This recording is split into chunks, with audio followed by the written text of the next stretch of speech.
कटक जिला महांगा नूर्तांग पंचायत जिंकोठी ग्रामर एभली दृश्य देखाऊछु। आपण जहाको देखिले प्रथमे भाबिबे एठी वरिष्ठ नागरिकों को सम्मान मिलिलानी। मृतकर गाँव महांगा मेडिकल 6 किलोमीटर ट्रॉली रे बुहाहेला शव। भल कि देखंतु एही दृश्य को ना प्रशासन ना मेडिकल अधिकारी केही भी शव बाहक गाड़ी जोगाई देलेनी। जिंकोठी ग्रामर 75 वर्षीय बिरंची नारायण जेना घर निखोज नहीं गत 11 तारिख में महांगा थाना रे लिखित अभियोग करथिले परिवार लोके। 4 दिन परे आज गाँवर जड़े लोक अजान मठ बणरे बिरंची शव पड़िथिबार देखि घर लोकंकु खबर देइथिले। मृतकंक परिवार एने महांगा थाना को खबर देवा सहित पोस्टमार्टम न करने थाना को अनुरोध करथिले। हेले महांगा पुलिस पोस्टमार्टम करने को निर्देश देवा परे मृत बिरंची शव महांगा पुलिस जबत करिछि।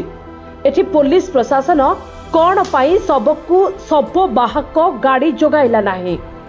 मृतकंक परिवार दलित एवं गरीब होइथिबारु कोन सेथि प्रति प्रशासन अणदेखा करिछि एहा एबे आलोचनार प्रश्न उठुछि। ब्यूरो रिपोर्ट प्रयाग खबर।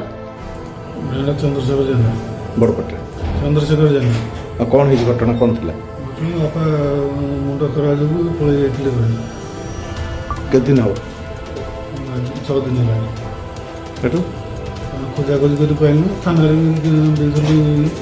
देदेलु आज पाइबार थाना थाना आड़ू कहले नहीं आस आम ये करूँ कौन थिला केमती जानल जाइला गाई दुटा देखिए कह कौन पड़ते खरी बण भितर मैंने बण भर मैं कौन संदेह करते कौन संदेह कर संदेह जाइए 4 दिन संदेह कौन कर 6 दिन जाइए संदेह कर मुंड जो खंडिया कौन कहे मुंड जो खंडिया देखुं कौन कहे मुंड तो खंडिया पड़ पोक भोक लगे जान